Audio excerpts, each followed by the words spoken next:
when communists take over from socialists, they murder the socialists.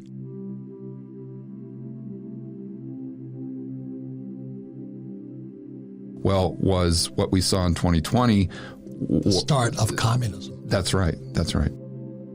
I would argue that it wasn't free market capitalism that Correct. did that.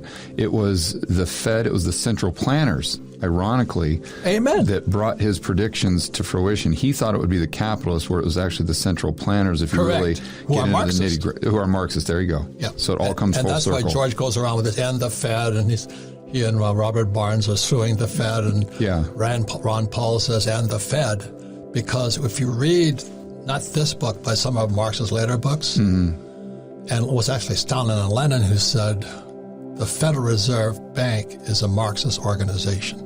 Yeah. Just like Black Lives Matter is Marxist. Now, I have no problem with that. Be upfront about it. Yeah. But everybody thinks the Fed is federal. It's not. It's a cartel. Yeah. Yeah. And what it does is through quantitative easing, through artificially low interest rates, and through bailing out these huge corporations, Correct. it takes capitalism and it completely perverts it. It distorts it. And that's why I always use the term free market capitalism, not just capitalism. Right. Because people like to argue and say, well, look at what happened during the GFC. That was a result of the global financial crisis. Right. That was a result of capitalism gone amok. And look, the Fed came in and bailed out all these corporations. That's what capitalism does. I said, no. That has nothing to do with capitalism. Amen. And that has nothing to do with a free market. So if you look at things in terms of a free market, which is really what capitalism is, that does not involve bailouts. Correct. That involves actually letting businesses go Fail. bust. That's right. Yeah. So then those people who are prudent can come in, buy the assets, and that benefits society at large moving forward. Correct. They were too big to fail, which is communism. Yeah. And so that's why the Fed is the third central bank, but it's not really a central bank. It's a Marxist organization. Yeah. And I would say it's not just communism, but it's kind of this blend of corporatism. And so when I hear the word corporatism, the first thing that comes to my mind is what we saw in 2020, and especially with the lockdowns. You got it. Right? Because we basically told small and mid-sized businesses You're screwed. that you're no longer open for business. Exactly. You can't do, you're bust, basically. That's exactly what he's saying in this book. Yeah, so that consolidates all of the demand to these huge mega corporations. Correct. So then is it easier, if you're someone, let's just say that's a Marxist, that's trying to control the means of production, is it easier to control the means of production when all goods and services are produced by 100 mega corporations or millions and millions and millions of small businesses? Correct. Obviously, those 100 mega corporations. So that would lead one to ask the question, well, was what we saw in 2020... The start of communism. That's right. That's right.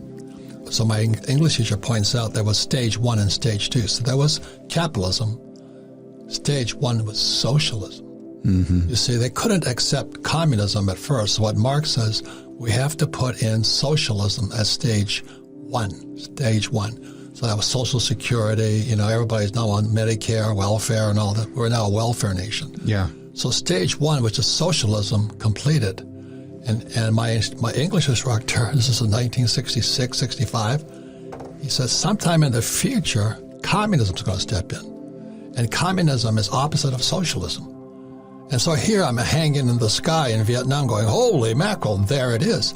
Because what happens is when communists take over from socialists, they murder the socialists.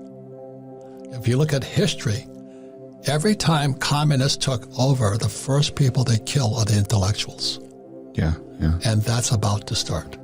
Yeah. And you started right there with socialism and then taking that to the next step based on the Marxist ideology. That was communism. 2020. Right. But if we take it a step back, or if we go back even further in the timeline, what the Marxists talk about is late stage capitalism. They do. I didn't see that. Yeah, so this brings up our good friend Jeff Snyder in a different way. Right. I'm a huge fan of his content, and one time I was listening to Jeff, and I've actually had a conversation with him about what the Chinese did when the Berlin Wall came down. Correct. When communism came down, let's say in the early 90s, the Chinese actually sent in a group of economists to Russia To study it, to figure out what happened there, because their economies were very similar. Right. And so the economists came back to China, and their conclusion was not that communism failed. It's that they just didn't do it right. Correct. So how did they do it wrong? Well, they didn't allow capitalism to flourish before they came over and before they came in and tried to take over the means of production. Correct. So most people don't realize, but you do, because you've brought up this book, which I think everyone should read to know the enemy, is the fact that Marx really wasn't anti-capitalist to a certain extent. He saw the value in the industrialists and the capitalists of their time, because he knew that they were very good at building stuff. He just thought that late-stage capitalism was when they can't extract any more profits, then they'll start to feed on their workers by lowering their wages, and the workers are their customers. Yeah. Therefore, they're shooting themselves in the foot, to where the whole society that the capitalists have built will crumble. So it's up to the communists or the socialists maybe to take over the means of production by any means necessary. Correct. Or else the capitalists will implode the whole system that they built. Correct. Right. So what he recognized was the flaws, again, in 1848, the flaws in capitalism. So stage one would be socialism, which we had in 1933, FDR puts us on Social Security, got welfare, Obamacare, and now we have so many Americans without that government stimmy check. We're finished. Yeah. Then he said stage two would kick in. So in 2020, I'm not Republican or Democrat, not endorsing Trump, who's a friend of mine, or Biden. I'm saying communists took over in 2020. And when we were on that call with you and Jeff, you were talking about the Eurodollar system and all this stuff, and the fractional reserve system and bank reserve currency, which is macro. That's where the heist took place. And so what's happening today, I just got it on this here, the European Union is starting to collapse because, as you said, it's not the depression, it's the stop of economic activity. How do you say that? What's happening here? Yeah, so when some of us macro geeks get together... nobody else can understand, which is the problem. We use the term deflation and inflation very loosely. Correct, interchangeably and stuff like that. Yeah, based on the context. Yeah. And when I talked to Snyder, and we just talked about this recent phenomenon with the Eurodollar future curve inverting, and he talked about that creating an environment that's deflationary. Well, most people see that as prices going down. Sometimes they do, sometimes they don't. But what that really means is we have a reduction in global economic activity. So, and this makes sense because you see what's happening in Austria, where they're going into lockdown again. You see what's happening in Germany with these mandates. You see what's happening in Australia, where they're literally putting people in quarantine camps.